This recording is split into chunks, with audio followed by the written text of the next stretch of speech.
اعوذ باللہ من الشیطان اللعین الرجیم بسم اللہ الرحمن الرحیم الحمدللہ والصلاة والسلام علی رسول اللہ وآلہ اللہ واللعنۃ الدائمۃ علی دعوتہم اعداء اللہ من یوم عداوتہم الی یوم لقاء اللہ۔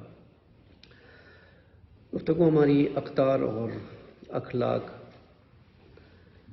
بنسبت مدیریت پر تھی، جس پر ہم نے منشور مدیریت کی ابتدا کی تھی پچھلے ہفتے سے، جو امیر المومنین علیہ السلام کا مکتوب مالک اشتر کو جب مصر روانہ کیا تو جو خط لکھا، اس پر ہم کوشش کریں کہ اسی سے مدیریت کے وہ اصول کا ادراک کیا جائے، کیسے کسی ادارے کو یا کسی سسٹم کو مینیج کیا جائے۔ اور بہت ہی اس میں نورانی کلمات امیر المومنین کے، بہت ہی باحکمت وہ اصول ہے۔ اگر واقعی ان سب کو انسان درک کر لے اور عملی کر لے تو اکثر جو مدیریت کے مسائل ہیں، تقریباً سارے مسائل حل ہو سکتے ہیں، اگر ان رہنمائی پر جدیت کے ساتھ عملی اقدام کیا جائے تو۔ ہم پہلے ہی حصے میں تھے اس کے، جہاں گفتگو تھی کہ امرہ بتقوی اللہ، سب سے پہلی نصیحت امیر المومنین نے جو کی وہ امر کیا، حکم دیا کہ تقوی اختیار کرو۔ یعنی ایک حاکم کے لیے تقوی واجب ہے، حکم ہے، امر ہے اس کا۔ یعنی جو چیز بہت اہمیت رکھتی ہے اسے بچانا ہے، وہ نظام ہے۔ ایک حاکم کے لیے نظام کو تحفظ دینا ہے، سب سے اہم چیز نظام ہے، وہ تقوی ہے۔ اور نظام کو جن جن چیزوں سے خطرات ہیں ان چیزوں سے اسے بچانا ہے۔ اور کیسے بچانا ہے؟ وہی جو اس کے طریقہ کار ہیں، وسائل ہیں تقوی کے، اس کے ذریعے اس کو بچانا ہے۔ اس پر ہم نے تھوڑی سی مختصر سی گفتگو پچھلے ہفتے بھی کی تھی، لیکن زیادہ میں نے بات نہیں کی تھی اس پر کہ آگے کے حصے میں تھے ہم۔ اب یہاں ہمیں یہ بھی دیکھنا ہوتا ہے کہ مثال اس ادارے میں وہ کون سی اہم چیز ہے جسے بچانا ہے۔ ایک ہاسپٹل کے ماحول میں بالخصوص ہم یہ کہہ سکتے ہیں کہ ایک طرف پیشنٹ کی جان بچانا یہ خود تقوی کے زمرے میں آ سکتا ہے، لیکن اس طرح سے نہیں ہے، کیونکہ پیشنٹ کی جان جو ہے وہ دوسرے اسپتالوں میں بھی بچ سکتی ہے۔ یہ نہیں کہ صرف مفازہ میں آئے گا تو ہی اس کی جان بچے گی، وہ کہیں اور بھی جا کر کے اپنے جان کا تحفظ کر سکتا ہے، یا ہم نہیں بچا سکتے تو ہم کہیں اور ریفر کر کے اس کی جان کو بچا دیں گے۔ لیکن جو چیز اہم ہے جس سے اس ادارے کی ساخت اور اس کی ذات اور اس کا ایسنس جو باقی رہتا ہے نا، وہ اس کے اندر جو تصور حیا اور اقدار ہے اس کا تحفظ کرنا، جو ویلیوز ہے اس کا تحفظ کرنا، کہ جن معیارات پر ہاسپٹل بنا ہے یا ادارہ بنا ہے اس کو ہم نے بچانا ہے، اس کو تحفظ دینا ہے۔ جو آفات ہیں، جو خطرات ہیں، وہ یہی ہے کہ کہیں یہ نہ ہو کہ یہ ادارہ اپنی درآمد کے لیے وہی روش اپنا لے جو دوسرے جگہوں پر ہوتی ہے، یعنی وہی کمرشلائزیشن اور وہی غیر اخلاقی طریقہ کار، اس کے ذریعے ہم صرف یہ کوشش کریں کہ پیشنٹ سے زیادہ پیسے بنائیں، ایکسٹرا ٹریٹمنٹ کر دیں جو ضرورت نہیں ہے، وہ ساری چیزیں کر دیں۔ اس سے بچانا یہی تقوی ہے یہاں پر، ان اصولوں پہ قائم رہنا جو تحفظ دے ان چیزوں سے کہ فساد نہ ہو کہیں پر بھی کسی طرح کا، یہ یہاں پر تقوی ہوتا ہے۔ اکثر جو مسئلہ آتا ہے کسی معاشرے میں یا کسی نظام میں، یہ نہیں ہے کہ ہر فرد جو ہوتا ہے وہ فاسد ہوتا ہے جس کی وجہ سے مشکلات آ جاتی ہے۔ بعض اوقات چند عناصر ایسے پیدا ہو جاتے ہیں جو ایک سسٹم کو خراب کر دیتے ہیں، جس کی وجہ سے سسٹم تقوی سے ہٹ جاتا ہے اور فساد کی طرف چلا جاتا ہے۔ اس کی مثال اگر آپ لیں، قرآن نے تو کئی مثالیں دی ہیں اس کی، لیکن ایک بڑی واضح مثال جو قرآن نے دی ہے وہ سورہ نمل میں حضرت صالح کے واقعے میں، کہ اللہ تعالیٰ نے اس کی اگر آیتیں نکال لو نا تم، اللہ تعالیٰ نے صالح وَلَقَدْ أَرْسَلْنَا إِلَى ثَمُودَ أَخَاهُمْ صَالِحًا أَنْ اعْبُدُوا اللَّهَ فَإِذَا هُمْ فَرِيقَانِ يَخْتَصِمُونَ۔ ہم نے اسی قوم کے اندر سے سمود کی قوم میں صالح کو بھیجا جو ان کے بھائی تھے، جنہوں نے ایک ہی حکم دیا کہ اللہ کے عبد بنو، لیکن ان کے اندر اختلاف پیدا ہو گیا۔ ایک گروہ صالح کی بات ماننے لگا اور ایک نے نہیں مانی۔ حضرت صالح نے ان سے کہا کہ یا قومی، اے میری قوم، کیوں تم یہ کوشش کرتے ہو کہ شر کو ترجیح دیتے ہو خیر کے اوپر؟ کیوں تم چاہتے ہو کہ اللہ کا عذاب تم پر آ جائے؟ کیوں تم غلط کام کو ترجیح دیتے ہو خیر کے اوپر؟ کیوں اللہ سے معافی طلب نہیں کرتے ہو؟ اس کے بعد اگلی آیت میں کہتے ہیں کہ نہیں، انہوں نے جواب دیا قالو طیرنا بک وبمن معاک، کہ اے صالح جو ہمارے ساتھ جو مشکلات ہے، وہاں جو مالی مشکلات تھی، مالی سے مراد وسائل کی مشکلات تھی، یہ تمہاری وجہ سے، تم ہمارے لیے بد شکر ہو، تم باتیں کرتے ہو نا کہ یہ خدا غلط ہے، یہ بتوں کو چھوڑو، اللہ کے اب بنو، اس کی وجہ سے ساری جو ہے نا ہمارے اوپر مصیبت ہے۔ یہاں قرآن کہتا ہے وَكَانَ فِي الْمَدِينَةِ تِسْعَةُ رَهْطٍ يُفْسِدُونَ فِي الْأَرْضِ وَلَا يُصْلِحُونَ، کہ 9 ایسے افراد تھے اس قوم میں جو فاسد تھے، جو شرارت کرتے تھے، 9 افراد تھے۔ اب آپ دیکھیں ایک جگہ اصحاب کہف کے واقعے میں قرآن ایکسپلیسٹلی کہتا ہے کہ یہ مت پوچھو کتنے افراد تھے اس کہف میں، 9 تھے، 12 تھے، 10 تھے، کتنے تھے، یہ اس سے تمہارا کیا کنسرن ہے، یہ دیکھو کتنے تھے۔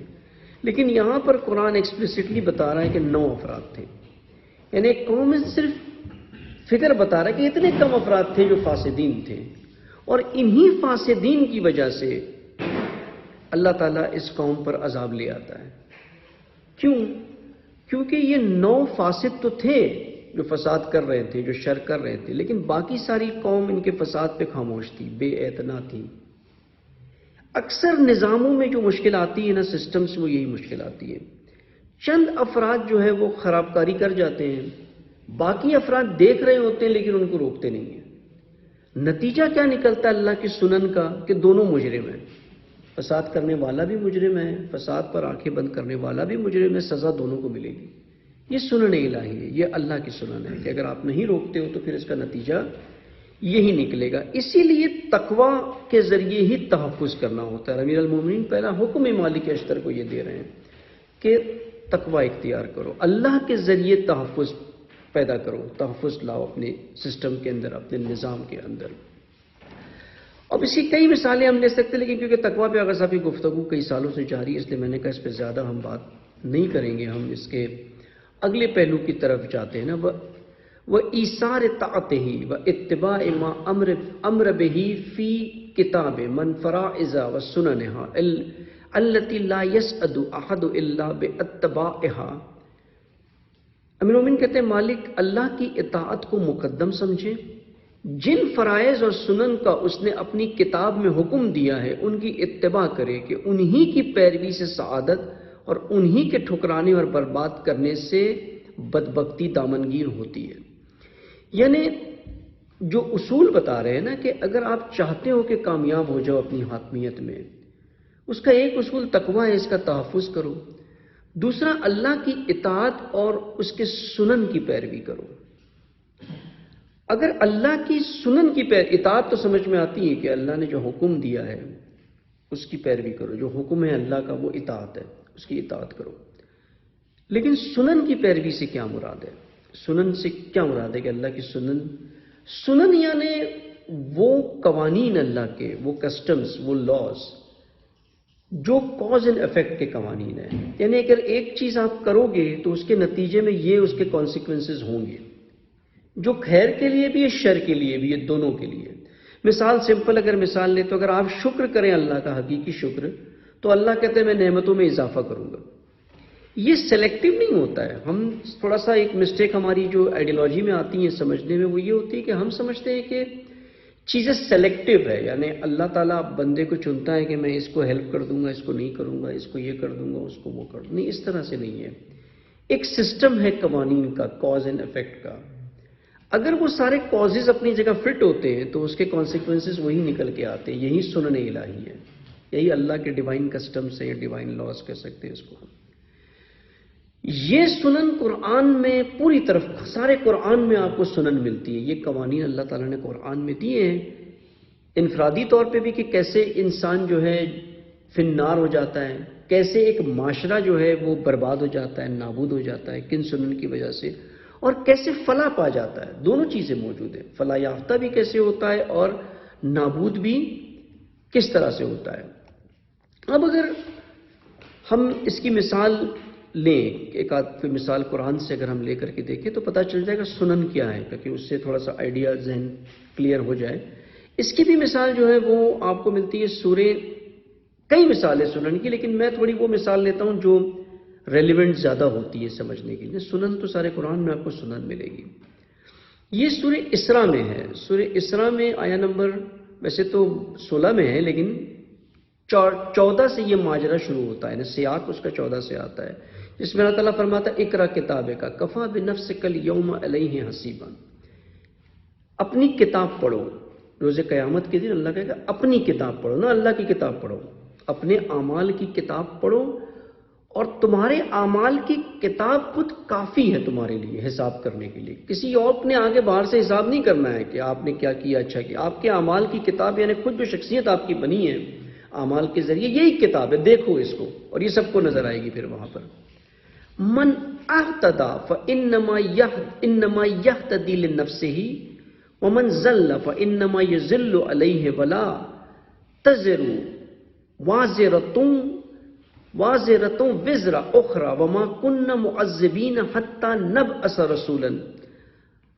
ہم جس کی اللہ جسے چاہے، جو اللہ کی طرف سے ہدایت پا جاتا ہے، اس کی ہدایت کا فائدہ اس کی نفس کو ہوتا ہے، اور جو گمراہ ہو جاتا ہے اس کا نقصان بھی اسی کے نفس کو ہوتا ہے. کوئی ایک دوسرے کا بوجھ نہیں اٹھاتا. روز قیامت یعنی جب آپ اپنی کتاب دیکھو گے تو کسی اور کا کوئی اس میں کنٹریبیوشن نہیں ہے، سب آپ کا اپنا ہی ہے.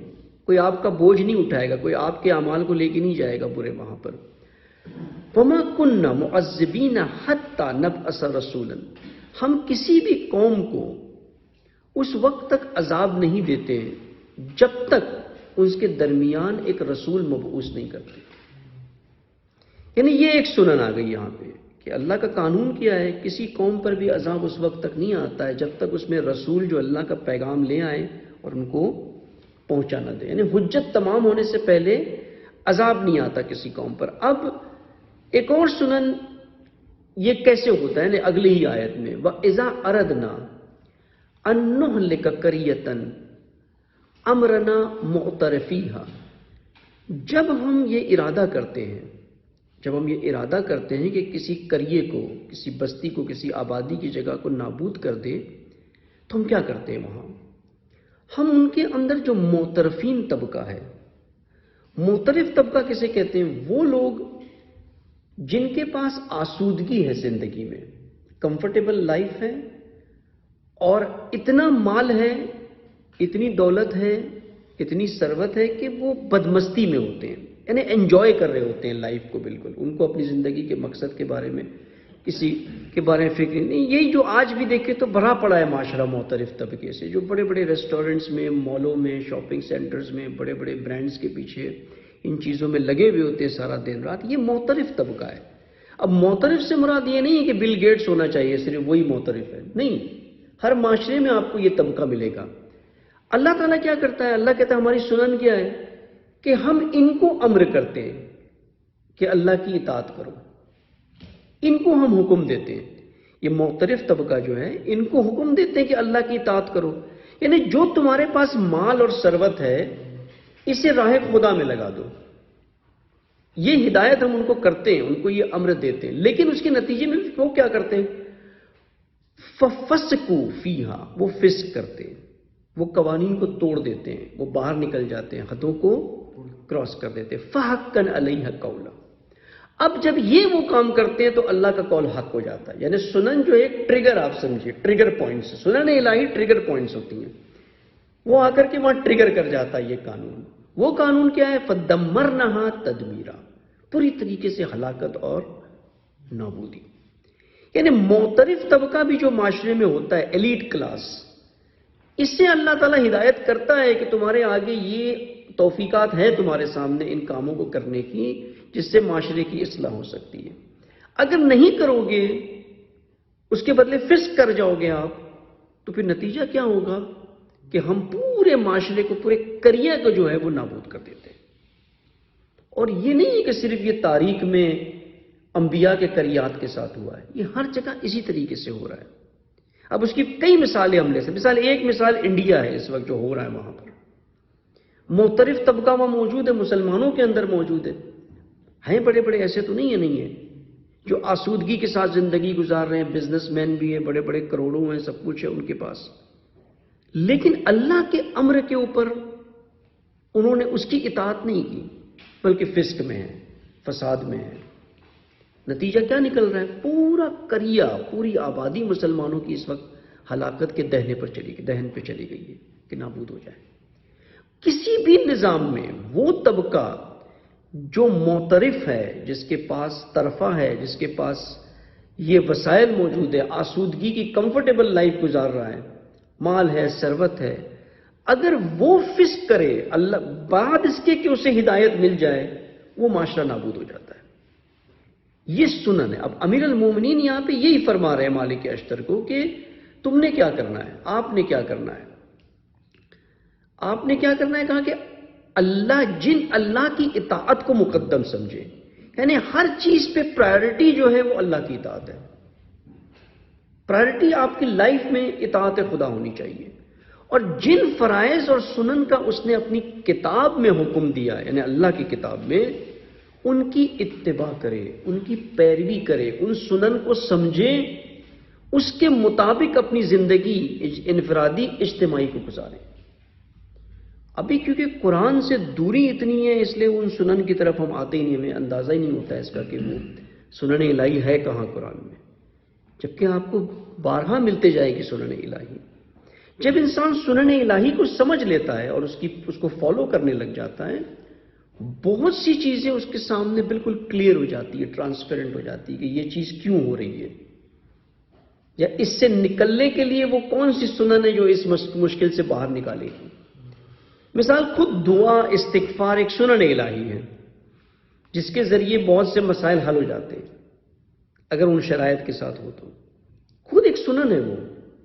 ملائکہ جو ہے اللہ کے سنن کو اجرا کرتے ہیں، اللہ کے سنن کو اجرا کرنے کی جو مخلوق ہے وہ ملائکہ ہے کہ اللہ کے قوانین کو اجرا کر جاتے ہیں وہ۔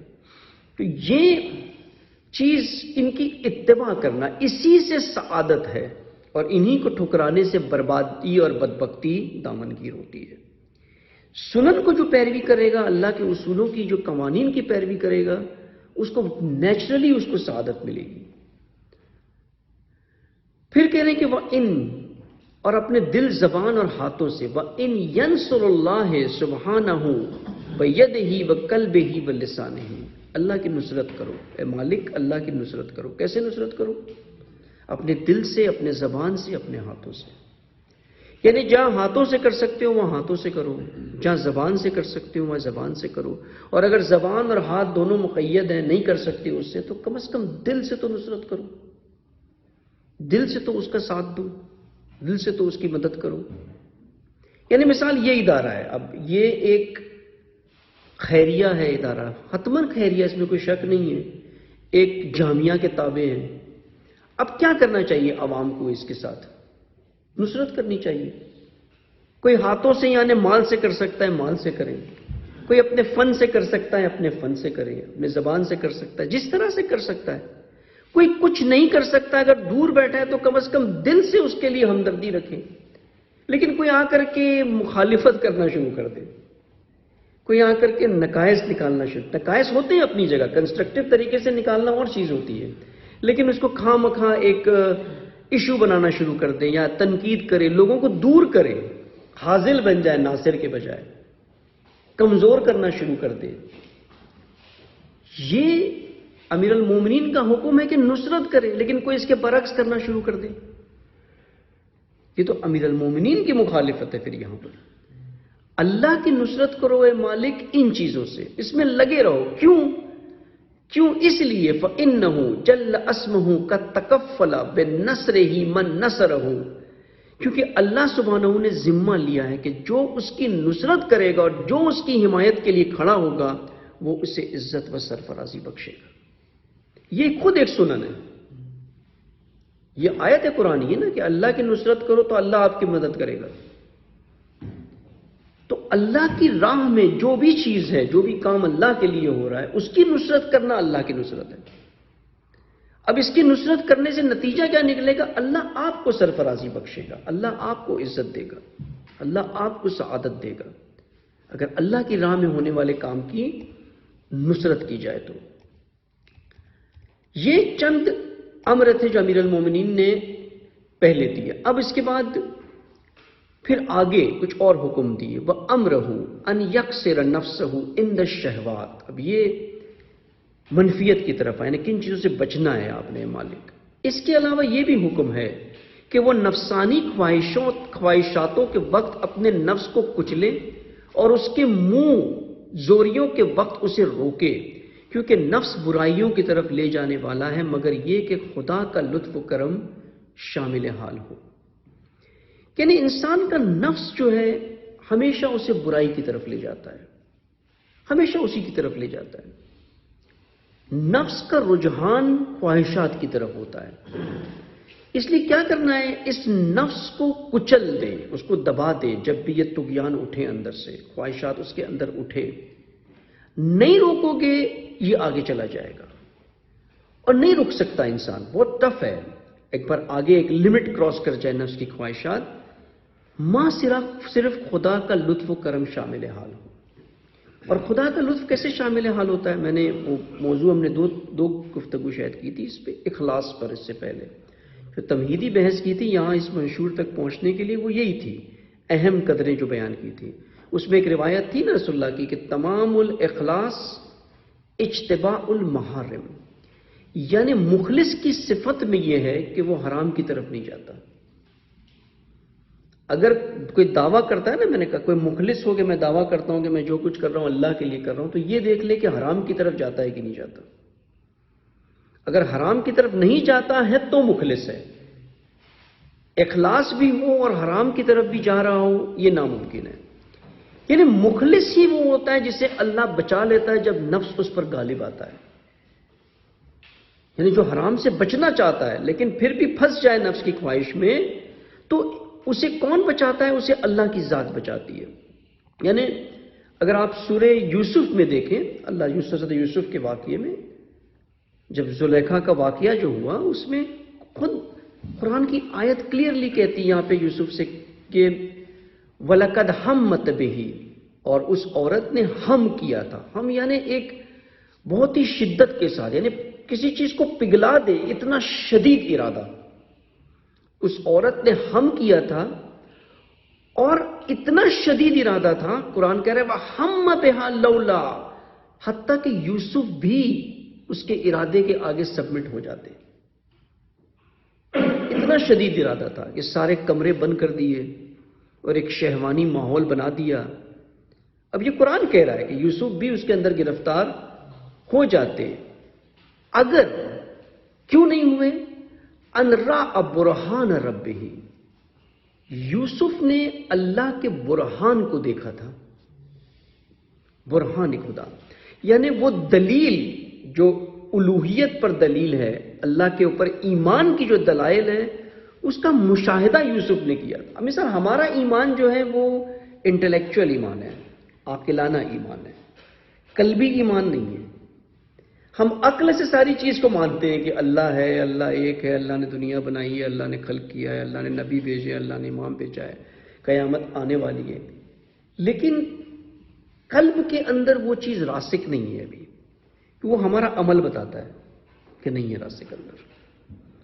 عمل بتا دیتا ہے کہ قلب میں ایمان نہیں ہے۔ مثال تھوڑی سی مشکل آتی ہے ہم پینک میں آ جاتے ہیں، جب اللہ پہ توکل ہے تو کیوں پینک میں آتے ہیں؟ اگر آپ حق پر ہو تو کیوں گھبراتے ہو؟ فَتَمَنَّوُا الْمَوْتَ إِن كُنتُمْ صَادِقِينَ، اگر حق پہ ہو تو موت سے بھی نہ گھبراؤ۔ ہم گھبرا جاتے ہیں، اس کا مطلب کمزوری ہے نا اندر، ایمان کی کمزوری ہے اندر۔ یہ قرآن کہہ رہے یوسف کے اندر یہ کمزوری نہیں تھی، محکم ایمان تھا، ہر چیز کا مشاہدہ قلب سے کر لیا تھا، اور یہی وجہ تھی كَذَلِكَ لِنَصْرِفَ عَنْهُ السُّوءَ وَالْفَحْشَاءَ إِنَّهُ مِنْ عِبَادِنَا الْمُخْلَصِينَ، اسی لیے ہم نے یوسف کو اس شر سے صرف کیا، پلٹا دیا۔ قریب تھا یوسف، لیکن یوسف کو خدا نظر آ گیا، وہاں پر اتنا مشاہدہ کیا تھا، کانسیکوینسز نظر آ گئے۔ میں نے پہلے بھی عصمت پہ ذکر کیا تھا نا، عصمت کا مطلب یہی ہوتا ہے کہ برے کام کے نتائج سامنے نظر آتے ہیں، اس لیے وہ رک جاتا ہے اس عمل سے، اس برے عمل سے، اس لیے وہ معصوم ہو جاتا ہے کہ کوئی برا کام نہیں کرتا، کیونکہ اس کے نتائج سامنے ہوتے ہیں۔ ہمیں نتائج کا علم ہوتا ہے لیکن نتائج پہ ایمان نہیں ہوتا. علم ہے کہ یہ کرنے سے سزا ملے گی لیکن اس سزا کو ہم دیکھتے نہیں اپنی آنکھوں کے سامنے. علم ہے کہ یہ کرنے سے میری انسانیت جو ہے وہ حیوانیت کی طرف جائے گی لیکن ایمان اس پر نہیں ہے. اس کو مشاہدہ نہیں کرتے کہ میرے اندر حیوانیت پیدا ہو گئی ہے اس عمل سے، وہ نہیں کرتے ہم. یوسف نے ان چیزوں کا یہ برہان تھا یوسف کے پاس. اللہ کہتا ہے اسی لیے ہم نے اس شر اور سو اور فحشا سے یوسف کو پلٹ دیا. انہ من عبادنا المخلصین. یوسف کون تھے؟ مخلص تھے، مخلص نہیں تھے. یہ فرق ہے. مخلص وہ ہیں جس کا ارادہ نیت اللہ کے لیے ہوتی ہے، لیکن مخلص وہ ہوتا ہے کہ جب اس کے ارادے پر بھی کوئی شر غلبہ پاتا ہے خدا اس کی مدد کر کے اس کو درست کر دیتا ہے. انہیں چن جاتا ہے، اللہ نے چن لیا. وہی کہ اے رسول جب تم پتھر مارتے ہو، جب تم تیر مارتے ہو، آپ رمی نہیں کرتے ہو، ہم کرتے ہیں. اس کا عمل اللہ کا عمل بن جاتا ہے، وہ سلیکٹڈ بن جاتا ہے اللہ کی طرف سے، مخلص ہو جاتا ہے. وہ ریئلم جو ہوتا ہے اس کا، خدا کا ایگزسٹنس کا جو ایک کیا کہتے ہیں اس کو اردو میں کیا کہیں گے، لفظ میرے ذہن میں نہیں آ رہا ہے، کہ جو ایک ایگزسٹنس کی ریالٹی ہوتی ہے اللہ کے وجود کی، اس کی ذات میں، وہ اس کے اندر اتنا قریب آ جاتا ہے، اللہ کی اتنی قرب آ جاتی ہے اس کو کہ اب خدا اس کے عمل کو اپنا عمل بنا لیتا ہے. یہ مخلص ہوتا ہے. یوسف مخلص تھے اسی لیے بچ گئے، ورنہ ہر ایک کے لیے بچنا آسان نہیں ہے. اس لیے نفس کو کہتے پہلے سے ہی کچلنے کی کوشش کرو. اے مالک، اگر مینجمنٹ کرنا ہے، حاکمیت کرنی ہے تو نفس کو کچل دو.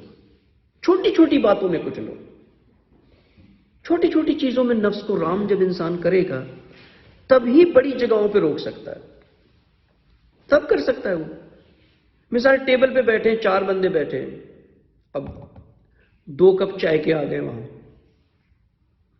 اب وہ شدت بھی ہے چائے کی، سردی بھی ہو رہی ہے، یا سافٹ ڈرنکس آ گئی کوئی.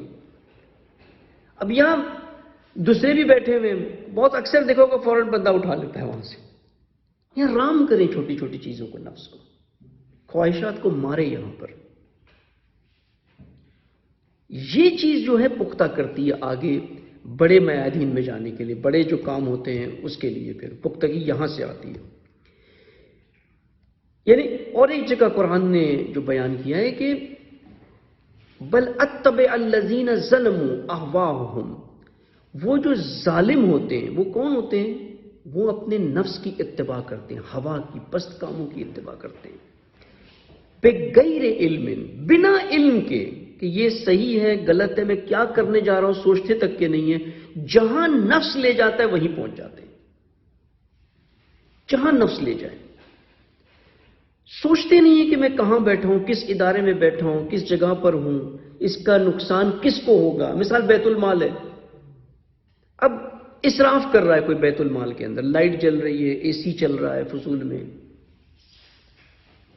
اب اگر گزارا ہو سکتا ہے اے سی کے بنا، بیت المال نے گزارا کرے اس کے بنا. لیکن وہ کیا کرتا ہے؟ اتباع کرتا ہے اپنی خواہشات کی. یہی ظالم ہے. قرآن کہتے ہیں کہ بنا علم کے، بنا سوچے سمجھے، صرف بلائنڈلی نفس کو فالو کرنا شروع کر دیتا ہے. فمن یہدی من اضل اللہ. کون ہے جو ایسے شخص کی ہدایت کرے گا جسے اللہ نے گمراہ کر دیا ہے؟ یعنی جو نفس کی پیروی کرنا شروع کر دے اللہ اسے گمراہ کر دیتا ہے. یہ سنن الہی ہے، یہ سنن ہے کہ جتنی زیادہ نفس کی پیروی کرو گے، خواہشات کی پیروی کرو گے، اللہ اسے گمراہ کر دیتا ہے. کیسے گمراہ کرتا ہے خدا؟ کیونکہ پہلے ہم نے ذکر کیا تھا نا اخلاص میں کہ اخلاص کی 2 اہم ارکان ہیں. ایک غیر اللہ، غیریہ اور انانیہ. غیر شریک نہیں ہونا چاہیے اللہ کی ذات میں کہیں پر بھی، اللہ کی ذات کے ساتھ. جب آپ نفس کی پیروی کرتے ہو یعنی خواہشات کی پیروی کر رہے ہو، اللہ کو چھوڑ کے کسی اور چیز کے تابع ہوتے جا رہے ہو. تو جب آپ کسی اور چیز کے تابع ہو گئے ہو تو نیچرلی اللہ کے ڈومین سے باہر ہو گئے ہو آپ. تو پھر آپ کو ہدایت کہاں سے کرے گا؟ وہی گمراہی ہے، وہی ذلت ہے، وہی کنفیوژن ہے، وہی سرگردانی ہے. اس میں انسان چلا جائے گا. جتنا زیادہ نفس کی پیروی کرے گا اتنا خدا کی ہدایت سے دور اللہ گویا اللہ نے اسے گمراہ کر دیا ہے. اور یہ بہت سینسیٹیو مسئلہ ہوتا ہے خاص کر کے مینجمنٹ میں. ایک ہمارا ذہن جاتا ہے نفس کی پیروی کا مطلب ہے شہوات کی طرف چلے جانا، عورت کی طرف چلے جانا، مال کی طرف چلے جانا. نہیں، ایک نفس کی پیروی یہ ہوتی نا کہ اپنا پوزیشن، اقتدار، جو پہلے ذکر کیا تھا. مدیریت کیا تھی؟ مدیریت کے ڈیفینیشن میں اقتدار جو اختیار کے ساتھ آتا ہے. اختیار آتا ہے، اقتدار آتا ہے. اب ان وسائل کو افراد، وقت، وسائل، یہ تین چیزوں کے اوپر اس کو مدیریت کرنی ہے. اگر یہاں نفس کی پیروی کرے گا عدل نہیں کر سکتا، ظالم ہو جائے گا، ظالم مقتدر ہو جائے گا. نفس کی پیروی نہیں کرے گا، عادل مدیریت کرے گا. یہ بڑی مشکل آتی ہے یہاں پہ کہ نفس زخمی ہو جاتا ہے، نفس پہ چوٹ لگتی آ کر کے، کسی نے کچھ کہہ دیا، تنقید کر دی، برا لگ گیا، اب وہ نفس کی پیروی کرنا شروع کر دے گا. وہاں حق کو نہیں دیکھے گا کیا ہے. اب وہ رہ گیا تھا امیر المومنین کا، انشاءاللہ کبھی فرصت ہوئی تو وہ جو مولانا نے بہت ہی زیبا کلام ہے نا، امیر المومنین نے کیوں عمرو بن عبدبود جب منہ پر تھوکا تو کیوں ہٹ گئے پیچھے. بہت زیبا مولانا نے اس کو بیان کیا ہے. بہت خوبصورت مثنوی ہے نا کہ کیسے امیر المومنین خواہشات پر قابو پاتے تھے، کیسے کنٹرول تھا امیر المومنین کا نفس کے اوپر، کیسے خواہشات کے اوپر تھا. وہ کبھی آئیں گے انشاءاللہ، بعد میں بھی اور آئے گا یہ موضوع، اور امیر المومنین نے کھولا ہے اس میں نا. یہ تو صرف ابتدا کی بات ہو رہی ہے، اس میں تو اور آگے بات ہے. وما لہم من الناصرین. اور جو یہ کام کرنا شروع کر دے، نفس کی پیروی کرے، خواہشات کی پیروی کرے، پھر اس کا کوئی ناصر نہیں ہوتا، کوئی اس کا مددگار نہیں. اللہ اس کو اس کے حال پہ چھوڑ دیتا ہے. تم جانو تمہارا کام جانے. جن کی اتباع کرتے ہو، جس کے پیچھے جا رہے ہو، وہ سنبھالے آپ کو. یہاں وہ چیک اینڈ بیلنس رکھنا بہت ضروری ہوتا ہے. اب اس کے دوسرا حصہ شروع ہوتا ہے پھر یہاں پر اس منشور کے. اس میں ایک چیپٹرز کی طرح امیر المومنین نے اس کو بیان کیا ہے. یہاں پر ایک حاکم، ایک مدیر کی ذمہ داریاں، اہم ذمہ داریاں اور اس کی کوالیفیکیشنز، اس کی کوالٹیز اس میں کیا ہونی چاہیے. اے مالک ثم اعلم یا مالک. اے مالک اس بات کو سنو، امیر المومنین کے لیے غور سے سنو جو میں نے لکھا ہے، اس کو اگنور نہیں کرنا، لائٹلی لینا، ہلکا نہ لینا اسے. انی قد وجہتک الی بلاد قد جرت علیہا دول قبلک. اس بات کو جانے رہو کہ تمہیں ان علاقوں کی طرف بھیج رہا ہوں کہ جہاں تم سے پہلے عادل اور ظالم کئی حکومتیں گزر چکی ہیں. یعنی امیر المومنین کہہ رہے کہ جب میں آپ کو حاکم بنا رہا ہوں تو سب سے پہلے جہاں جا رہے ہو نا، اس کے ماضی کے بارے میں، اس کے پاسٹ کے بارے میں آپ کو علم ہونا چاہیے کہ وہاں کس طرح کے لوگ گئے. مینجمنٹ کے اصولوں میں یہ کہ نا کہ جب آپ کوئی مینیجر کسی ایک پوزیشن کو ایکوائر کرتا ہے تو اس کے پاس یہ ضروری ہوتا ہے سمجھنا کہ اس سے پہلے کون تھا، یہاں کون یہاں سے ہو کر کے گیا ہے، وہ عادل تھے، ظالم تھے، کیا کیا ہے انہوں نے. یہ انالیسس بہت ضروری ہوتی ہے اس کے لیے کہ پہلے کون تھے اس پوسٹ کے اوپر. امیر المومنین یہی فرما رہے مالک، ابھی یہ جان لو کہ جہاں میں آپ کو بھیج رہا ہوں وہاں پہلے کا سچویشن کیا تھا. وہاں پہلے دونوں طرح کے حاکم رہ چکے ہیں، ظالم بھی اور عادل بھی، کیونکہ محمد ابن ابی بکر بھی وہیں پہ تھے، یہ سارے اسی معاشرے میں تھے. ظالم بھی عادل بھی سارے وہاں رہ چکے ہیں. تو اور لوگ تمہارے طرز عمل کو اسی نظر سے دیکھیں گے جس نظر سے تم پچھلے حکمرانوں کو دیکھتے تھے.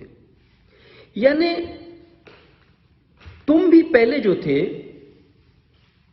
آج حاکم بن کے جا رہے ہو نا، پہلے تو رعایا تھے.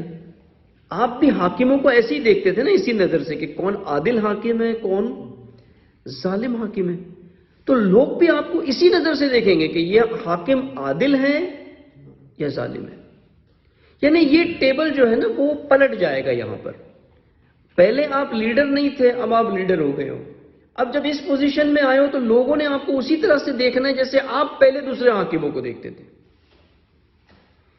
یعنی یہ بہت ایک اہم مینجمنٹ کا پرنسپل ہی آپ سمجھ لینا کہ انسان جو گریجولی ایک پوزیشن پہ جاتا ہے نا، مینجمنٹ پوزیشن پہ، اس کو اپنے پیچھے کا، جب وہ کسی کے تابع تھا، انڈر سمونز مینجمنٹ تھا، اس کو وہ معیار بنانا چاہیے کہ میں کیسے کسی اچھے مینیجر کو کیوں اچھا سمجھتا تھا. اس کو ایسس وہاں سے کرنا چاہیے کہ میں کس طرح سے دیکھتا تھا. اب میرے اندر بھی وہی صفت پیدا ہونی، جو میں ایکسپیکٹ کرتا تھا دوسرے مینیجر سے، میرے اندر بھی وہی صفت پیدا ہونی چاہیے. وَيَقُولُونَ فِيكَ مَا كُنْتُمْ تَقُولُ فِيهِمْ، اور لوگ تم پر بھی تنقید ویسے ہی کریں گے جیسے تم دوسرے حکمرانوں پر کرتے تھے. اب مثال یہاں بھی ہوتا ہے، ہر جگہ ہوتا ہے. کوئی سینئر پوزیشن پہ آ جائے مینیجر، ذرا کسی نے تنقید کی وہ گھبرا جاتا ہے، مجھ سے نہیں ہوتا بھائی، یہ تو لوگ کرٹیسائز کرتے ہیں، لوگ یہ کرتے ہیں، لوگ وہ کرتے ہیں. کریں گے لوگ، تم سے پہلے بھی کرتے آئے، ہر ایک کو انہوں نے کرنا ہی ہے. آپ اپنے معیار کو درست رکھیں. آپ دیکھ لیں پہلے بھی یہاں کس طرح کے لوگ آئے، آپ نے کس طرح سے دیکھا ہے حاکموں کو. اب آپ پر بھی تنقید ہوگی، جیسے تم کرتے تھے تنقید ویسے لوگ آپ پر بھی کریں گے.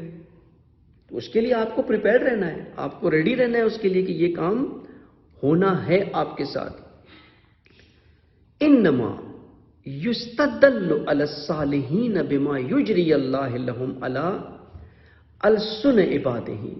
مالک یاد رکھو کہ صالحین کا پتہ چلتا ہے ان کی نیک نامی سے جو اللہ نے اپنے بندوں کے زبان سے اجرا کی ہے.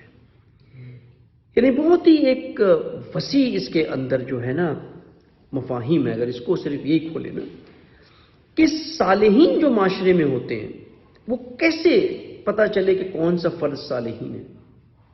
اب صالحین کسے کہتے ہیں؟ جو عمل صالح کرتا ہے. عمل صالح یعنی کیا؟ ایسے کام کرتا ہے معاشرے میں جس سے معاشرے میں استعداد پیدا ہوتی ہے، ایبلٹی پیدا ہوتی ہے. وہ معاشرہ جو ہے وہ پائیداری پیدا ہوتی ہے، اس کے اندر مضبوط ہوتا ہے. نہ کہ صرف کسی کو کھانا کھلا دینا، یہ کر دینا. یہ عمل صالح میں نہیں آتا. یہ نیک عمل ہے لیکن عمل صالح نہیں ہے. صالحین یعنی مصلح یعنی ریفارمسٹ، جو ریفارمیشن کرتے ہیں ایک معاشرے کے اندر، عمل صالح انجام دیتے ہیں.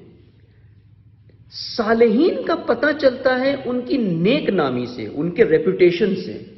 اور یہ ریپوٹیشن کیسے بنتا ہے؟ یہ اللہ کے بندوں کی زبان سے اجرا ہوتا ہے. اللہ اپنے بندوں کی زبان سے اجرا کرتا ہے. یعنی تم یہ کوشش نہ کرو کہ میرا ریپوٹیشن اچھا بنے. اکثر کیا کرتا ہے ایک مینیجر، ایک حاکم آ کر یہ کوشش کرتا ہے کہ میرا ریپو اچھا بن جائے تاکہ لوگ میری تعریف کریں، لوگ مجھے اپریشیٹ کریں کہ یہ بہت اچھے مدیر ہیں، یہ بہت اچھے مسئول ہیں. نہیں، آپ عمل صالح انجام دو، اور جو اللہ کے نیک بندے ہیں، اللہ کے بندے، ان کی زبان سے خدا اجرا کر دے گا آپ کا ریپوٹیشن. آپ کی پاپولیرٹی وہاں سے ہو جائے گی. یہ نہیں ہے کہ اللہ ضائع کر دے گا، آپ کا کوئی نام نہیں ہوگا. خدا ان کے ہاتھوں، ان کے ذریعے آپ کو وہ عزت، وہ ریپوٹیشن دے دے گا، اگر آپ کے اندر اخلاص ہے تو. وہ شرط وہی آتی ہے پیچھے، وہ قدر ہونا چاہیے اندر کہ اگر آپ مخلصانہ طور پر عمل صالح انجام دے رہے ہیں، پھر اس کی پرواہ نہ کرو کہ میرا ریپوٹیشن کیا ہے. اللہ اجرا کر دے گا خود وہ ریپوٹیشن آپ کا، وہ آپ کا جو نیک نامی ہے وہ خود بندوں کی زبان سے اجرا ہو جائے گی.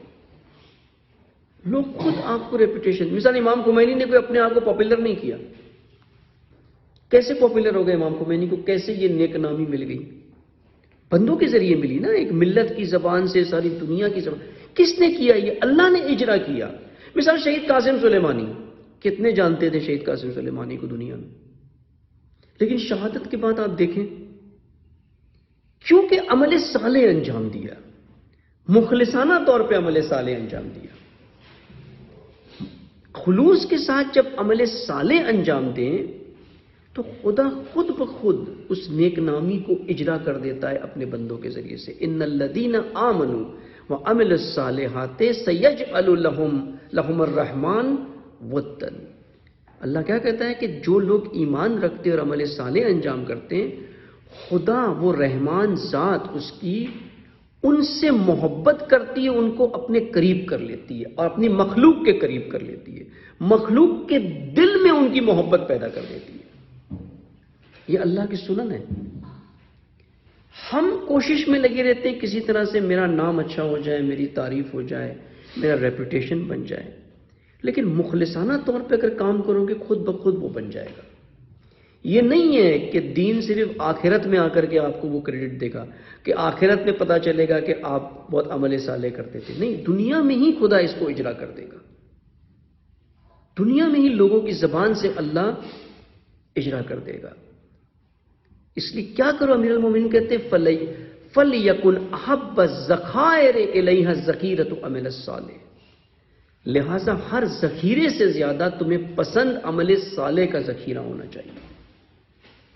اس کو ذخائر کرو، جتنے ہو سکتا ہے عمل صالح کرو۔ بیسٹ کلیکشن جو ہے آپ کے لیے وہ یہی ہے۔ لیکن یہاں ایک مسئلہ بھی آتا ہے، اس کو بھی امیر المومنین ایک آفات بھی آتی ہے یہاں پہ۔ وہ آفت یہاں پہ ذکر کی کہ وہ آفت کیا ہے عمل صالح کرنے میں، وہ کیا مشکل آتی ہے آپ کو۔ فَمْلِكْ هَوَائِكَ وَشُحًّا بِنَفْسِكَ أَمَّ لَا يَحِلُّ لَكَ فَإِنَّ الشَّهْوَ بِنَفْسِكَ فَأَنْصَافُ مِنْهَا فَيْمَا عَجَبَتْ وَكَرِهَتْ، تم اپنی نفسانی خواہش پر قابو رکھو، وہی مشکل آتی ہے، نفسانی خواہش، وہ شہوت، وہ جھکاؤ پستی کی طرف۔ عمل صالح کرتا ہے، کوشش کرتا ہے عمل صالح کرنے کی، لیکن پھر نفس کسی اور سمت اس کو لے جاتی ہے۔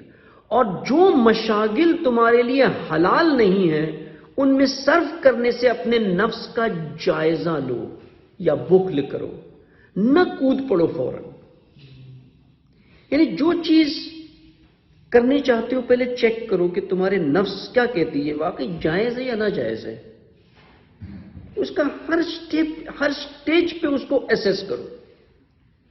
ایسیس نہیں کرو گے، کود پڑو گے، بعد میں پچھتانا شروع کر دو گے، یہ میں نے کیا کر دیا، یہ مجھ سے خطا ہو گئی، یہ مجھ سے غلطی ہو گئی۔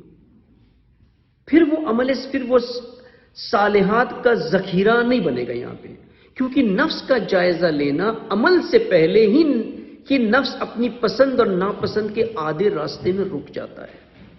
اگر آپ نے اسیسمنٹ کیا کسی عمل سے پہلے یہ صحیح ہے غلط ہے، آپ نے نفس کو آدھے راستے میں روک دیا، اب وہ آپ پہ قابو پانے سے آدھا کنٹرول آ گیا اس کا۔ اور یہ حاکمیت کے لیے، مدیریت کے لیے بہت اہم ہے۔ اگر ایک مدیر نفس کی پیروی کرے گا، پوری اس کی رعایا نفس کی پیروی کرے گی، اس کے پیچھے چل پڑے گی جس سمت وہ لے کے جائے گا۔ یعنی امیر المومنین یہی کہہ رہے ہیں کہ تم اپنی نفس کو پست کاموں سے روکو، پہلے ہی مرحلے پہ روکو، تاکہ وہ تم پہ غالب نہ آ سکے، اس کا غلبہ تمہارے اوپر نہ ہو سکے۔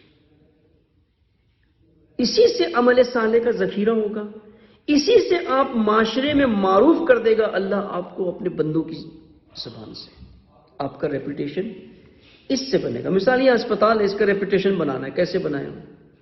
اگر ہم جھوٹے افسانے گڑھ کے بنائیں کہ فلاں پیشنٹ مر رہا تھا، ہم نے اس کو زندہ کر دیا، اس کی ویڈیو بنا دے کسی آرٹسٹ کو لا کر کے، یہ نہیں ہے۔ ہم عمل صالح کریں، واقعی عمل صالح کریں، وہ استعداد پیدا کرے، وہ ایبیلٹی پیدا کرے میڈیکل کے اندر، جس سے خود لوگوں کی زبان سے یہ اجرا ہو جائے۔ اور ہوگا اگر ہم مخلصانہ طور پہ کریں گے، یہ حتماً سنن الہی ہے۔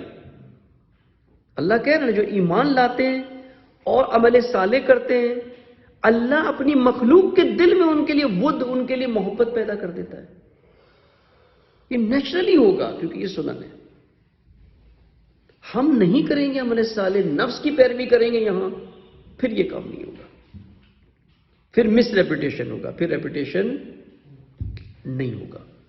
اب اس کے آگے ایک اور ٹاپک کھلتا ہے کہ کس طرح سے تعلقات رکھنے ہیں رعایا کے ساتھ، اس کو پھر ہم اگلی نشست میں لیں گے یہاں پر۔ تو یہ منشور جو امیر المومنین کا ہے یہ بہت عالی منشور ہے۔ اب ایک ایک نقطوں کی اس کو اگر ہم خود جا کے اس کو ریفر کریں، دوبارہ سوچیں اور اپنا محاسبہ کریں اس کے اوپر آ کر، تو بہت سی چیزیں سامنے آتی ہیں جس کو انسان خود جو ہے وہ درست کر سکتا ہے۔ خاص کر کے اس ٹائپ کے انوائرمنٹ میں جہاں پر بڑے چیلنجز ہوتے ہیں. ایک طرف آپ کے پاس دو قسم کی رعایا ہے، ایک آپ کے سٹاف ہے اور ایک آپ کے باہر سے آنے والے پیشنٹس ہیں. ان دونوں کو مینیج کرنا ہے. وہ ایک اور ایکسپیکٹیشنز لے کے آ رہا ہے، یہ ایک اور طرز پر آ رہا ہے.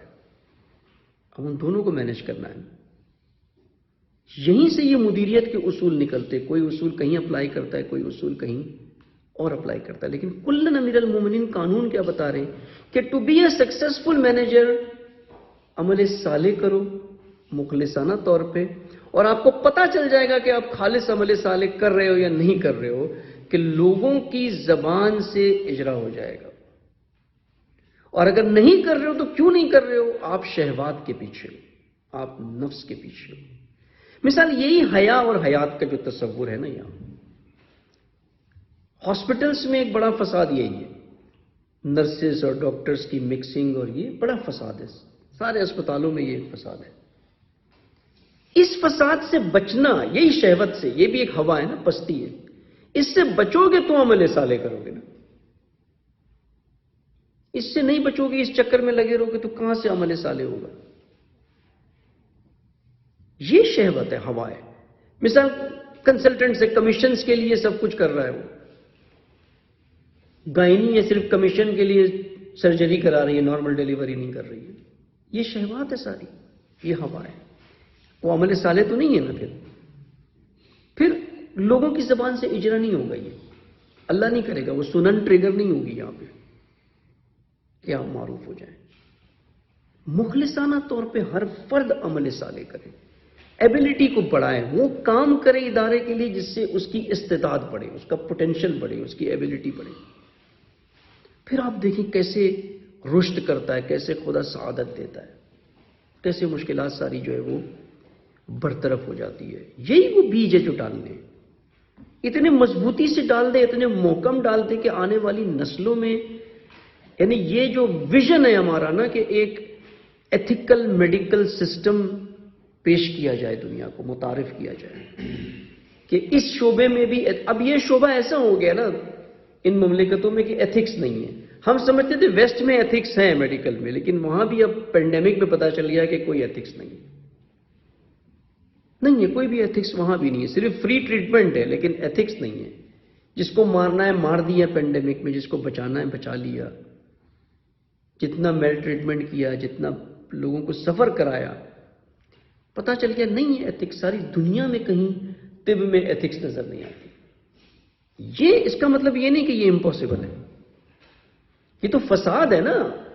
یہ درست سینیریو تو نہیں ہے، آئیڈیل سینیریو تو نہیں. یہ تو کرپٹڈ سینیریو ہے. آئیڈیل سینیریو تو یہ ہے کہ نہیں ہونا چاہیے، ایتھیکل ہونا چاہیے. یہ کب ایتھیکل ہوگا؟ جب حاکمیت ایتھیکل ہوگی، جب اس کا مینجمنٹ ایتھیکل ہوگا، تب یہ ایتھیکل، تب یہ اجرا ہوگی ایتھکس. اور یہی ٹریننگ امیر المومنین مالک اشتر کو دے رہے ہیں یہاں پہ کہ اگر حاکمیت کرنی ہے ان معیارات پر آ کر کرو. یہ اصول ہے آپ کی، یہ ذمہ داری ہے آپ کی کہ عمل صالح کرو. ایک نظام میں جتنا ہو سکتا ہے عمل صالح کرو. مثال ابھی یہ جو جامعہ میں ہو رہا ہے سب عمل صالح. مثال لڑکیوں کا مدرسہ، لڑکوں کا مدرسہ، اسکول، اسپتال، آپ کی اپنی پالی ٹیکنک، ہر چیز کیا ہے؟ یہ عمل صالح. یہ ایک معاشرے کو امپاور کرنے کے لیے ہے، اسپرچولی بھی اور فزیکلی دونوں طریقے سے. یہ سارا عمل صالح. اور اسی سے دیکھیں آپ خدا عزت دیتا ہے. اسی سے اللہ نے اجرا کر دیا عزت کو. بنا پروپیگیٹ کیے، بنا پروپیگنڈا کیے، بنا مارکیٹنگ کیے، بنا کچھ کیے اللہ عزت دیتا ہے. اللہ نے لوگوں کے دلوں میں محبت ڈال دی. ورنہ نہیں چل سکتا ادارہ، کیونکہ جو عوامی ادارے ہوتے ہیں جن کو عوام چلا رہی ہوتی ہے اتنی بڑی سطح پہ نہیں چل سکتی ہیں اگر عوام کے دل میں رجحان نہ ہو، محبت نہ ہو. وہ کیسے پیدا ہوئی؟ وہ اسی عمل صالح سے پیدا ہوئی ہے جو ایمان کے ساتھ آتا ہے. ایمان پہلی شرط ہے. اس میں انشاءاللہ اس کو جاری رکھیں گے. ابھی کوئی سوالات ہے تو.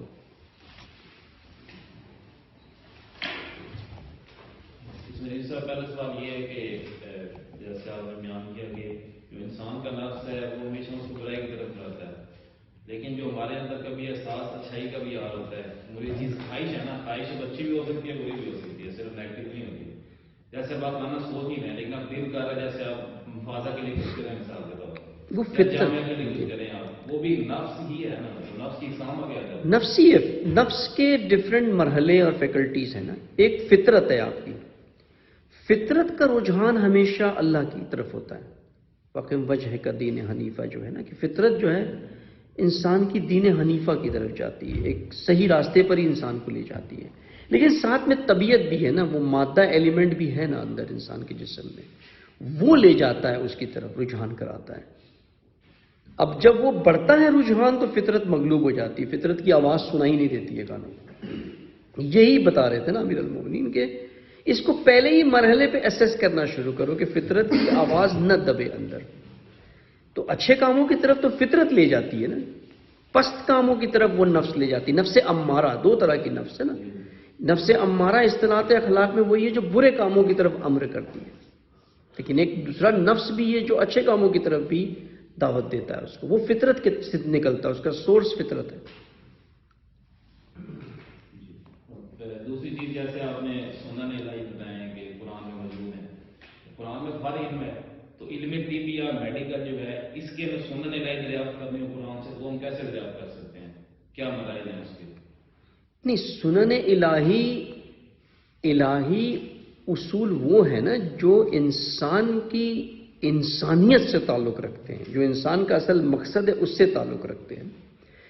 میڈیکل لاس تو نہیں ہے نا کہ اگر بخار ہو تو سنن الہی کہتی ہے یہ ہو جانا چاہیے. یہ تو قرآن نہیں بتاتا ہے نا، قرآن اس کی کتاب نہیں ہے. قرآن یہ اشارہ کرتا ہے کہ طبیب کی طرف جائیں، یہی سنن ہے کہ آپ ڈاکٹرز کی طرف جائیں، جو اسپیشلسٹ ہے اس کی طرف جائیں. لیکن ایز اے ڈاکٹر تو ہم نے کوئی قوانین کشف نہیں کی ہے، ہم نے کاپی پیسٹ کی ہے مغرب کی طرف سے. تو ہم خود سے اگر کچھ کرنا چاہ رہے ہیں تو قرآن کو بیس ہم نہیں بنا سکتے، پھر قرآن کا کچھ نہیں، قرآن سے تجرباتی ہوگا. یہی ایتھیکل میڈیکل سائنس جو ہے نا، جو ایتھکس کو لانا، اقدار کو لانا، اسپرچویلٹی کو لانا، ایمان. اب مثال بہت سی بیماریاں ایسی ہیں جس میں مثال یہ کووڈ میں آپ کے خود ڈاکٹرز کا یہ کہنا ہے نا کہ ول پاور اگر اسٹرانگ ہے تو بندہ آسانی سے نکل آتا ہے باہر اس سے. بہت سی بیماریوں میں اس طرح سے کہ ایک مضبوط قوہ ارادی سے وہ فائٹ کر جاتا ہے. تو یہ قوہ ارادی کہاں سے پیدا ہوتی ہے؟ یہ ایک ریسرچ ہے نا آپ کے لیے میڈیکل میں کہ وہ قوہ ارادی کیسے پیدا ہوتی ہے. وہ سنن کیا ہے قرآن میں کہ کیسے انسان کا ارادہ مضبوط ہوتا ہے. وہ تو ملتا ہے نا آپ کو، بتا رہا نا کیسے ارادہ مضبوط ہے. اسے یہ یوسف کے واقعے میں ایک طرف ایک سو کا فحشہ کا ارادہ مضبوط تھا، لیکن یوسف کا بھی ارادہ بہت سٹرونگ تھا. یہاں پہ کیسے سٹرونگ تھا کہ مخلص تھے. اخلاص جب پیدا ہوگا قوہ ارادی مضبوط ہو جاتی ہے. توکل سے قوہ ارادہ مضبوط ہوتی ہے. جب توکل اللہ کی ذات پہ ہوتا ہے تو اس کا ارادہ بھی مضبوط ہو جاتا ہے. تو یہ خود آپ کے فزیکلی بھی اس کا افیکٹ آ جاتا ہے نا میڈیکل کے اوپر بھی کہ وہ فائٹ کر جاتا ہے. تیسرا سوال یہ ایک جو ہے وہ نفس پرستی کا کرونک پیشنٹ بن چکا ہے، اس کی ٹریٹمنٹ کا پہلا اسٹیپ کیا ہے؟ نفس پر کرونک پیشنٹ ہو گیا نا، وہ آپ نے خود کہہ دیا اس کو تو آئی سی یو میں لے جانا ہے. کرونک پیشنٹ ایک ہی شروع ہوتا ہے ایک ہی چیز سے، استغفار. استغفار شروع ہوگا اسی سے. وہ آپ نے وہ سنن الہی میں وہ بیان کیا نا کہ مثلا کوئی مخیر حضرات ہیں، خدا ان تک ہدایت دیتا ہے، اگر وہ نہ کریں تو پھر خدا پورے معاشرے کو ہی جو ہے وہ تباہ و برباد کر دیتا ہے. اسی معاشرے میں ایک انسان ہے جو وہ ساری کام کرتا ہے جس کی وجہ سے معاشرے میں اچھا ہونا ہے، اور ایک اسی معاشرے کے اندر ہی اس طرح کا انسان ہے کہ وہ عمل نہیں کرتے.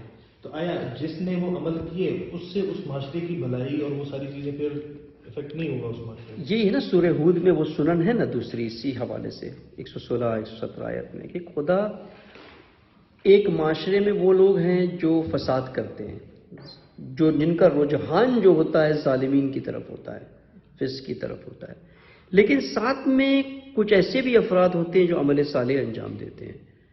خدا کیا کہتا ہے کہ ہم ان کو بقیت الصالحین میں قرار دیتے ہیں، ان کو باقی رکھتے ہیں، ان کو اور ان کے عمل کو باقی رکھتے ہیں جو آگے جاری ہوتے ہیں، وہ بنتے ہیں آگے، اس کا رزلٹ آتا ہے سامنے. اس وقت میں اس معاشرے میں نہیں آئے گا. اگر فاسقین کا غلبہ زیادہ ہے تو معاشرہ نابود ہو جائے گا. مثلا نوح کی قوم میں عذاب آیا، لیکن ایک صالحین کا طبقہ بھی وہاں سے نکلا نہ باہر. جس نے نکل کر کے آگے پھر وہ نسل جاری ہوئی نا آگے، تو دونوں چلتا ہے نا ساتھ میں. اگر تو صالحین زیادہ ہے تو خود بخود فساد کا خاتمہ صالحین کے ہاتھوں ہو جائے گا، فاسقین کا خاتمہ ہو جائے گا وہاں پہ، وہ غلبہ پا جائے گا وہاں پر. لیکن اگر وہ کم تعداد میں لیکن وہ عمل صالح کر رہے ہیں، اب وہ اتنی اقلیت کے اندر ہے کہ نئی تبدیلی آ سکتی ہے، تو خدا ان کو بچا لے گا وہاں سے. وہ اللہ کی سنن ہے کہ ان کے اوپر نہیں آئے گا کوئی عذاب، وہ بچ جائیں گے اور ان کے عمل صالح بھی وہ نتیجہ دیں گے آگے اگلی نسلوں میں جا کر. اچھا دوسرا یہ بھی جسے وہ کہا کہ کرونک پیشنٹ وہ ہوگا تو اس کا آپ نے کہا کہ وہ استغفار جو ہے وہ شروع وہاں سے ہوتا ہے، شروع وہاں سے ہوگا. یہ پہلی ڈوز ہے. پہلی ڈوز ہے. پہلی ڈوز جو ہے تو ابھی ہم جیسے دیکھتے ہیں کہ اگر کسی کو کوئی چوٹ لگتی ہے تو مثلا کسی کی ہڈی ٹوٹ گئی ہے تو اس کو دوبارہ جڑ جاتی ہے، لیکن اس طرح سے اس کی پاور پہلی طرح نہیں ہوتی. تو اسی طرح ادھر بھی ایسی ہے کہ جو نفس ہے اس کے اوپر اس کے دھبے ہمیشہ رہیں گے، یا وہ بھی ہاں یہ بھی ایسے نہیں اس طرح سے وہ رہیں گے 100، یہ نہیں کہ ہمیشہ رہیں گے. اب کتنا استغفار کیا، اور امیر المومنین جو 6 شرائط بتائے نا استغفار کے، اگر پورا اس پہ اتر جائے تو وہ مٹ سکتا ہے. اللہ کی ذات میں یہ نہیں کہ وہ نہ مٹائے اس کو. اور پھر یہی عمل صالح، ہر اکثر آپ قرآن میں دیکھیں گے نا استغفار کے ساتھ عمل صالح آتا ہے، اور جو اللہ سے توبہ کرتے ہیں استغفار کرتے ہیں اور عمل صالح انجام دیتے ہیں، عمل صالح ان کے داغ کو مٹاتا ہے، عمل صالح اس کو دوبارہ آگے لے جاتا ہے. کیونکہ جب گناہ کرتا ہے انسان، مثال اب 0 پوائنٹ پہ کھڑے، اگر عمل صالح کرتا ہے اوپر چلا جاتا ہے، گناہ کرتا ہے نیچے چلا جاتا ہے. اب آپ نے نیچے جانے کے 2 کانسیکوینسز ہیں، ایک تو نیچے چلا گیا، اس کی انسانیت نیچے چلی گئی، دوسرا وہ عذاب کا مرتکب ہو گیا، سزا کا. استغفار کیا، اللہ نے سزا اس کی ختم کر دی، لیکن اس کو آگے بھی تو جانا ہے نا، وہ عمل صالح سے جائے گا، پھر وہ نیک اس کاموں سے جائے گا آگے، اس سے جائے گا وہ آگے. لیکن اس سے صاحب جو آپ نے کام کیا بڑی ایک اللہ نے کہا ہے کہ آپ اپنے اعمال کی کتاب خود پڑھو، یعنی کہ جو میں نے عمل کیا اس سے شکل میں بن گیا ہے، شکل میں بن جب گیا. میں استغفار یا توبہ کرتا ہوں تو کیا وہ عمل ختم ہو جاتا ہے، یعنی کہ میں جھوٹا نظر لے لیتا ہوں تو جو پہلے بدلتا ہے نا چیزیں بنائی تھی میں نے وہ بدلتی ہے نا پھر. نہیں وہ ختم ہو جائیں گی، یا جیسے قرآن میں آپ سمپل لینا، مثال ایک پلیٹ ہے، اس میں آپ مختلف رنگ ڈالنا شروع کریں نا. آپ نے سیاہ رنگ ڈال دیا اس میں، اب ڈالتے گئے ڈارک رنگ، وہ ڈارک ہوتا گیا.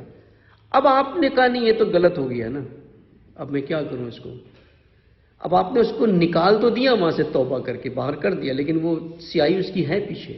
اب اس میں آپ کو سفید رنگ ڈالنا پڑے گا نا اس پر، تب وہ ختم ہو، تب اس کی شکل بدلے گی، تب اس کا کلر بدلے گا. صرف یہ نہیں ہے کہ توبہ استغفار سے اس کے اثرات ختم ہو جاتے ہیں، اثرات نیک عمل سے، عمل صالح سے ہی ختم ہوں گے، اسی سے وہ آگے جائے گا. اچھا ایک لاسٹ کوشچن وہ یہ کہ آپ نے بھی وہ کہا نا کہ بڑی بلکہ وہ چیز کہ جو انسان اخلاص سے کام کرے گا اور عمل صالح کرے گا تو لوگ اس کی مطلب وہ لوگوں اس کو اللہ اجرا کرے گا لوگوں کی زبان اس سے. میں وہ لوگ اللہ کے بندے ہیں یا لوگ ہیں، اس میں پھر نہیں، ڈفرنس اللہ اپنے بندوں سے، اپنے عبد کے ذریعے، عبد یعنی کہ عبد ہی کریں گے، عبد کے علاوہ جو وہ اور بھی کر سکتے ہیں، لیکن اصل عبد ہے نا، فاسدین فاسقین نہیں ہے، عبد خدا ہے جو اللہ کی عبودیت میں ہے ان کے ہاں. بہت کم ہے پھر. نہیں اس لیول کی عبودیت پہ نہ جائے کہ انتہا پہ، لیکن جو نیک اور صالح بندے ہیں اللہ کے جو ہوتے ہیں معاشرے میں خالص ہوتے ہیں، جن کو کوئی یہ نہیں مفاد نہیں ہوتا جن کا کوئی نا، ان کے زبان سے اجرا ہو جاتا ہے کہ یہ. اچھا موسٹلی نا یہاں پہ جتنے بھی ہیں وہ عمل صالح کرتے ہیں، ٹھیک ہے، تو آپ جو عمل صالح کے نام اس سے کیا مراد ہے؟ عمل صالح سے مراد یہ نا کہ استعداد، یعنی مثال سمپل سی مثال دیں کہ آپ ایک شخص بھوکا ہے، اب اس کے ساتھ آپ کیا کریں گے؟ ایک تو یہ ہے کہ اس کو آپ کھانا دے دیں، لیکن وہ پھر 6 گھنٹے بعد بھوکا ہو جائے گا، 8 گھنٹے بعد پھر آپ کو جو یہ عمل صالح نہیں ہے. یہ ہے کہ اس کو نوکری دلا دیں، آپ کو جاب لگوا دیں، یہ ایک عمل صالح ہو گیا. نجات مل جائے اس کو اس چیز سے، یعنی اس کے اندر پوٹینشیل پیدا ہو جائے نا عمل سے. مثال لوگ بیمار ہیں، اب لوگ بیمار ہیں نا، اب لوگ بیمار ہیں، علاج نہیں ہوتا، پیسہ چاہیے ان کو علاج کرنے کے لیے، آپ نے ان کو پیسہ دے دیا چیریٹی میں جا کے علاج کرو. اس سے بہتر عمل صالح کیا ہے کہ ایک اسپتال بنا دے جہاں پر ہر مستحق کا علاج فری ہوتا ہے، یہ عمل صالح.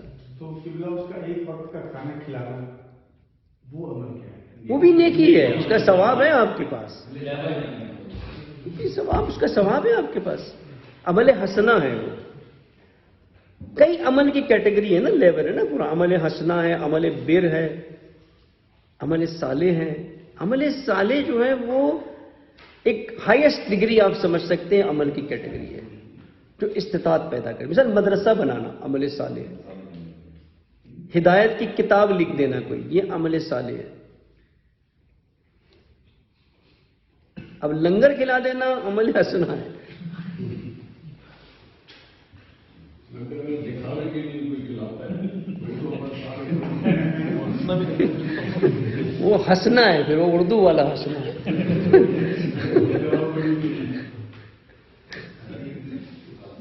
حکومت الہی کے بارے میں سوال ہے. جیسے کہ امام خمینی نے ایک سنن خدا بنائی اور ایران میں انقلاب آ گیا الحمدللہ، یا اس طرف چل جی.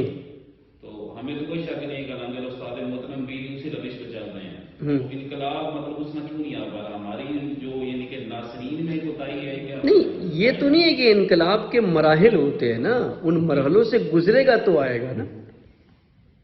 اب یہ تو نہیں کہ صرف یعنی قرآن کے سنن یہ کہ قیام کرو اللہ کی راہ میں. اب صرف قیام تو نہیں کہ نکل آؤ گھر سے باہر، قیام کے بھی تو لوازمات ہیں نا، اس کے بھی شرائط ہیں، اس کے بھی مراحل ہیں. وہ مراحل طے ہو رہے ہیں نا. ابھی یہ پہلا مرحلہ ہے جو طے ہو رہے ہیں کہ آپ ایک مرکزیت پیدا کر رہے ہیں. مثال ایران میں ایک مرکزیت تھی مدرسوں کی، قوم کی ایک مرکزیت پہلے سے موجود تھی، تو ایک بیس تھا وہاں پر. ہم کوشش کرتے تھے کہ نظام ولایت فقیہ ایران میں ہے تو اس کا مطلب ایک دن آٹومیٹکلی وہیں سے ٹرانسفر ہو جائے گا، یہاں آ جائے گا نظام ولایت فقیہ. ایسے نہیں ہے. اب وہی امیر المومنین نے کہا نا کہ جس معاشرے میں تم جا رہے ہو نا، جس بلاد میں تم جا رہے ہو، وہاں کا تجزیہ کرو، وہاں کا جائزہ لو کہ وہاں کس طرح کی حکومتیں رہی ہیں وہاں. تو یہ جو نظام یہاں آنا ہے، یہاں انقلاب آنا ہے، یہاں تبدیلی آنی، اس کو اپنے پروسیس کے تھرو جانا ہے نا، جس میں سب سے پہلے آگاہی ہے، شعور ہے، بیداری ہے. یہ سارے پروسیسز ہیں. مثال وہی جو ایک روڈ میپ ابھی بہترین بتایا گا صاحب نے، بعثت ہے، دعوت ہے، ہجرت ہے، یہ سارا روڈ میپ ہے نا آپ کے لیے. یہ سب کچھ ہے.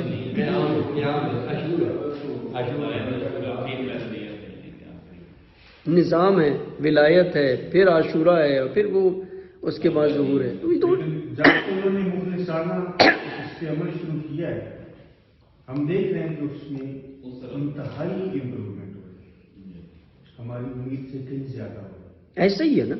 ہم تو یہ سوچ رہے تھے کہ پتہ نہیں یہ کب ختم ہو جائے گی چیزیں، لیکن وہ الحمدللہ بہتر سے بہترین کی طرف کام کر رہے ہیں.